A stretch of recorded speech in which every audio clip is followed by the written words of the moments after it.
This episode of Student of the Game is brought to you by today's sponsor, Aura. Have you ever typed your name into Google and found it, way too easy to find your personal information? Well, like a Premier League club trying to sell their players to Saudi Arabia, data brokers sell that information to scammers, spammers, and anyone else who might want to target you.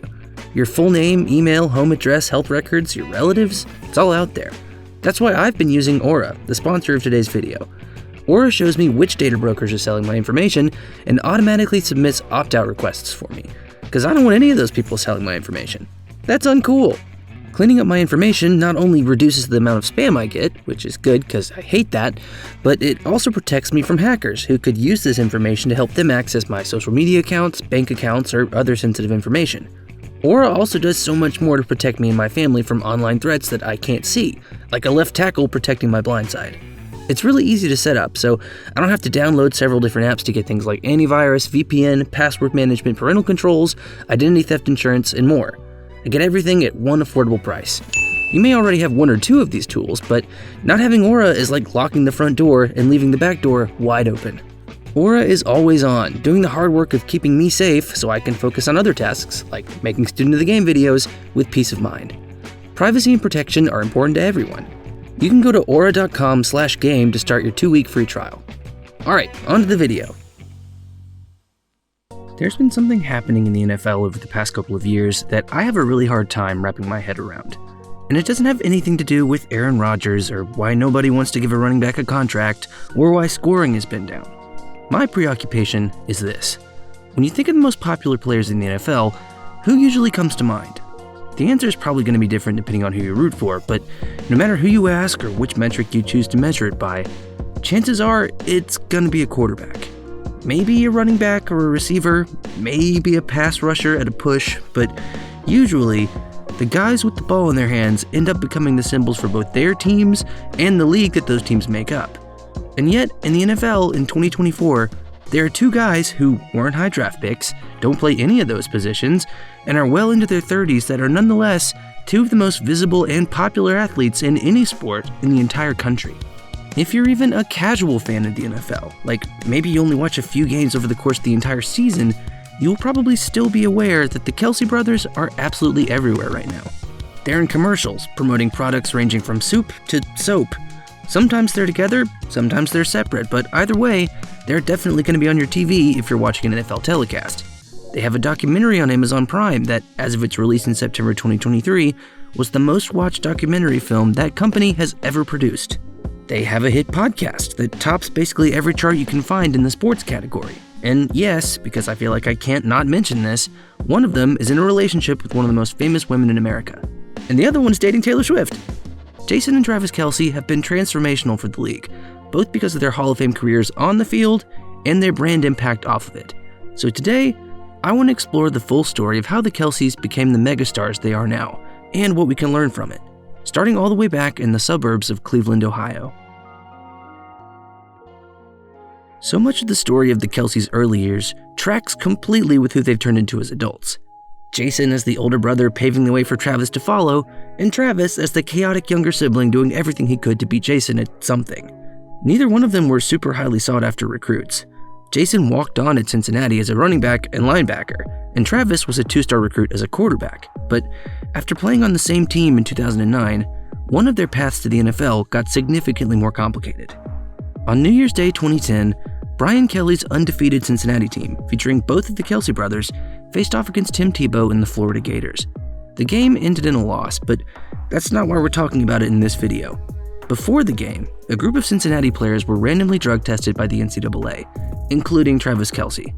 And this was not great news for Travis, as by his own admission, he had spent a decent chunk of the build-up to that game on Bourbon Street, engaging in exactly the sort of activities that those tests were looking for. To both his and his big brother's dismay, Travis was kicked off the team for a violation of team rules and didn't play football at all in 2010. Now, some would argue that even 15 years ago, this particular violation of team rules should not have been the kind of thing that would threaten someone's future career, but in any case, Travis Kelce was going to have to fight an uphill battle to have an NFL career at all, but he wasn't going to have to fight it alone. It was at this point that a lot of the bond that we see between these two brothers on a weekly basis now really started to form. Not only did Jason let his little brother move in with him as Travis worked to put himself through school, but he also lobbied new coach Butch Jones to let Travis back onto the team after he served his suspension. Jason staked his own reputation as a team leader and all-conference player on the idea that his little brother could get his act together and follow all of the strict guidelines his coach had put in place in order to allow him back. And that faith was rewarded. As Jason moved on to the NFL, getting drafted in the 6th round by the Eagles in 2011, Travis blossomed into one of the best tight ends in the country, catching 8 touchdowns and getting chosen first-team All-Big East in 2012. During their time at Cincinnati, and even before that, many of the traits that would turn the Kelces into NFL stars were already on display. Jason was a steadfast and dependable leader, both for his team and in his support of his brother. And Travis showed both determination and ingenuity in making up for his mistake. They both started out playing completely different positions than the ones they would play in the NFL, but were versatile and intelligent enough to make the switch at the highest level of college football. They both had questions about them coming out of college and into the draft. Jason was one of the smallest offensive linemen ever measured at the combine, and despite Travis's production, teams were scared of drafting him because of what they viewed as character concerns. It seems absurd now to think that either one of them slipped as low as they did, but the Kelce brothers didn't fit neatly into any of the boxes that NFL teams would have been looking for. They're not really box fitters, these guys. But from this part of their story, my main takeaway is that even if those things are true, and a guy doesn't line up perfectly with the profile you're looking for, things like determination, versatility, and athleticism may be better predictors of future NFL success than any of that stuff ever was.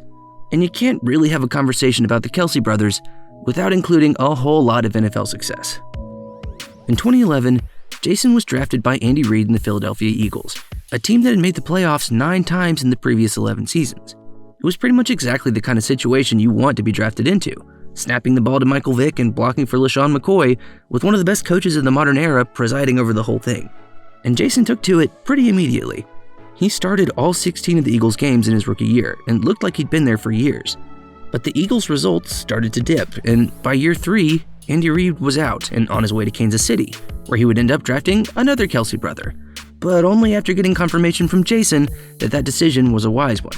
And of course, it was. Travis made the Pro Bowl in just his 2nd full season with the Chiefs, a year after Jason made his first with the Eagles, and never really looked back.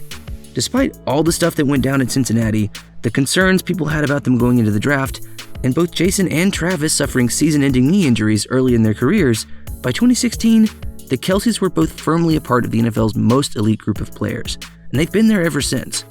But the degree to which that's true bears breaking down with a bit of data. Approximate value is a metric sports reference device to measure the overall output of a football player in a given season.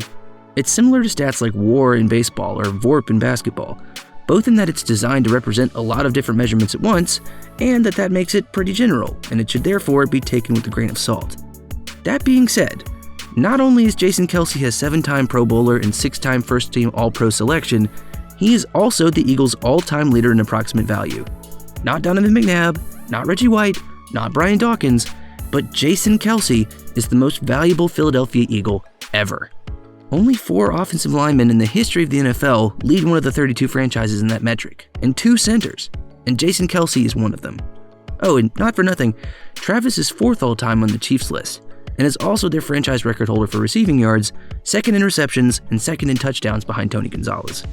Both of these guys are insanely good, and have been so for a long time, but their status at the top of those lists is also helped by the fact that they've been with the same organization for their entire careers.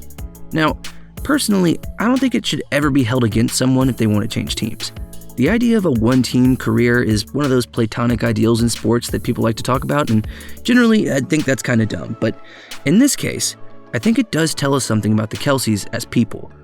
Because of the journeys they've had to go on to get to this point, both of these guys are incredibly loyal to the people and places that have given them a chance.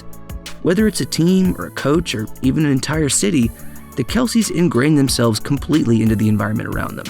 They don't do things halfway, and in their own very different styles, they're always trying to make connections. And being in the NFL so long has allowed them to create a lot of those connections, which they've been able to leverage into even more success off the field. Jason Kelce may or may not be retired by the time this video is published, but at 36, that's definitely going to happen soon, and Travis is 34, so there's a not too distant future that includes no Kelce brothers in the NFL. But that doesn't mean they're just going to fade into the background. In September 2022, the Kelces launched New Heights, a podcast where they take turns analyzing big stories in the NFL, telling stories from their own careers and interviewing guests.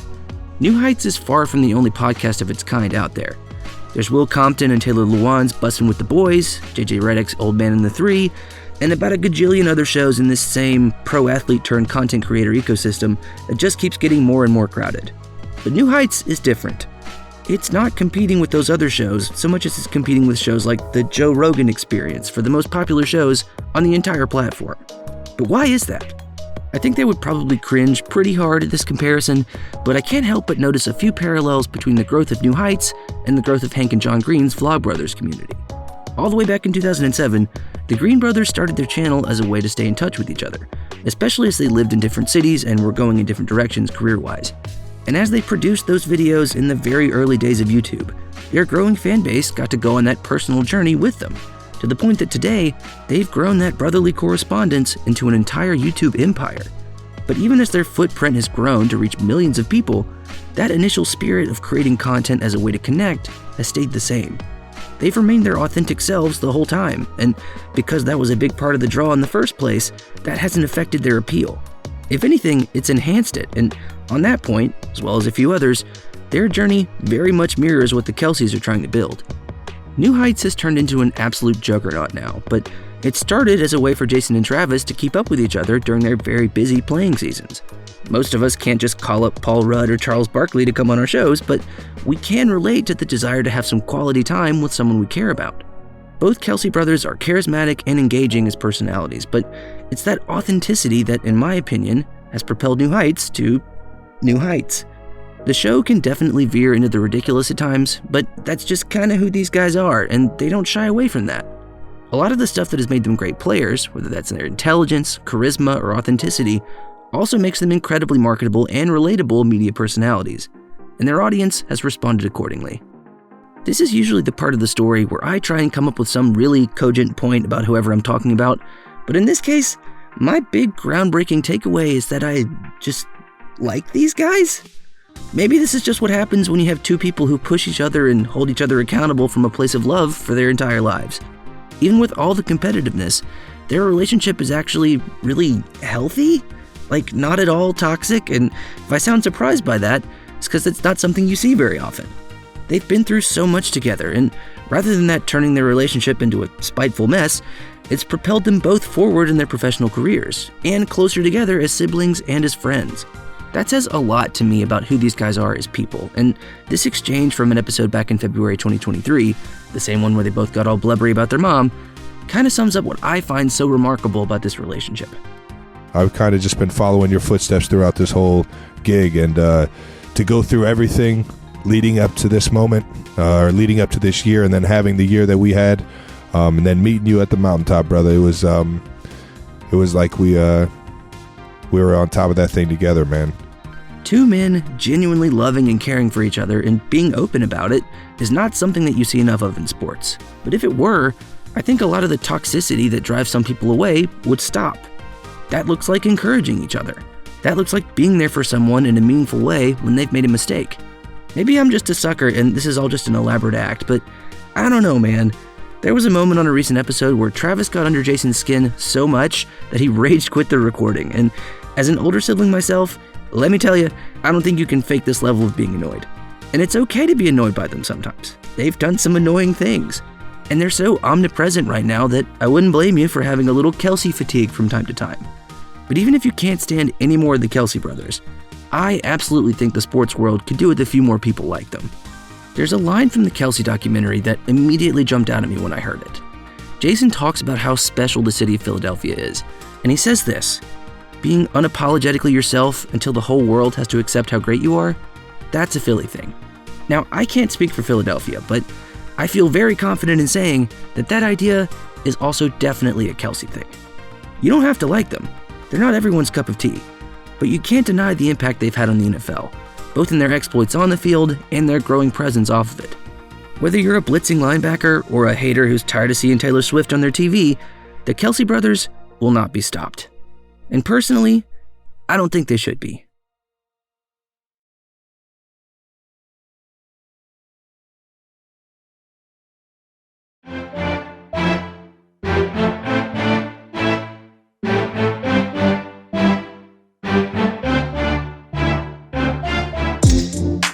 Hi everyone, thanks for staying all the way until the end of the video. If you're new here, my name is Will, and this is my channel, Student of the Game, where we do video essays on sports psychology and culture.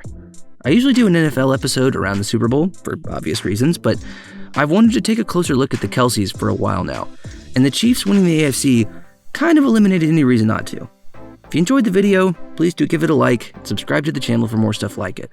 And if you really liked it, you can become a patron at the link in the description.